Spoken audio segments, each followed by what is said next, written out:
गया था एंड 177 देख लेते हैं। ठीक है, हम पढ़ रहे हैं संविधान का भाग 6 राज्य। ठीक है, जिसमें हमने अभी 2 आर्टिकल पर डिस्कस किया था, आर्टिकल 175 एंड 176। 177 आर्टिकल एक और देख लेते हैं हम। ठीक है, देखिए सदनों के बारे में मंत्रियों और महाधिवक्ता के अधिकार दिए गए हैं। मतलब क्या है, देखिए सदन के बारे में मंत्रियों और महाधिवक्ता के अधिकार। देखिए अगर कोई कानूनी मामला है जिस पर महाधिवक्ता की राय चाहिए, एडवोकेट जनरल की राय चाहिए, तो उनको उनकी बैठकों में भाग लेना पड़ता है। किसकी बैठकों में? राज्य विधानसभा विधान परिषद की बैठकों में उनके अध्यक्ष बुला सकते हैं। ठीक है, राय लेने के लिए कार्रवाई में भाग लेते हैं।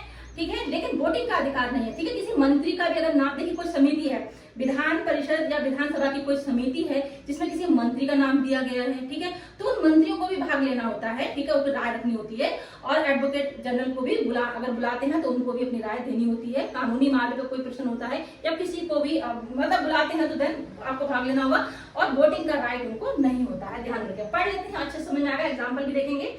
देखिए पहले हम एग्जाम्पल से स्टार्ट करते हैं, चीजें बहुत अच्छे समझ में आएंगी। देखिए माना मध्य प्रदेश विधानसभा में एक नया कानून पेश किया गया है और उस पर कानूनी सलाह की जरूरत है। ठीक है, माना मध्य प्रदेश विधानसभा में एक कानून पेश किया गया है, विधानसभा में एक कानून पेश किया गया है जिस पर कानूनी सलाह की जरूरत है। तो फिर क्या होगा, विधानसभा अध्यक्ष जो है राज्य के महाधिवक्ता को बुलाते हैं कि वह सभा में आकर अपनी राय दे। ठीक है, राय लेने के लिए उनको बुलाते हैं।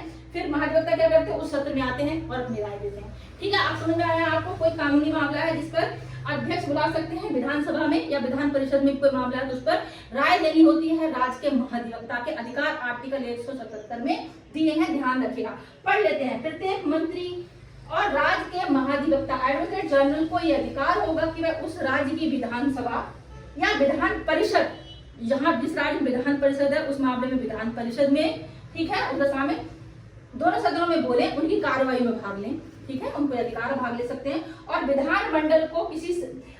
विधानमंडल की किसी समिति में जिसमें उसका नाम सदस्य के रूप में दिया गया है, चाहे वो सदस्य कोई मंत्री हो या फिर ये एडवोकेट जनरल हो, तो उनको पेश होना होगा, वहां पे कार्रवाई में भाग लेना होगा, अपनी सलाह देनी होगी, लेकिन वोटिंग का उनको राइट नहीं होता, मतदान का अधिकार नहीं होता है। ठीक है, भाग लें और बोले लेकिन मतदान का अधिकार नहीं। बस जस्ट सिंपल सा है आर्टिकल 177, नहीं बोलेंगे आई थिंक, है ना।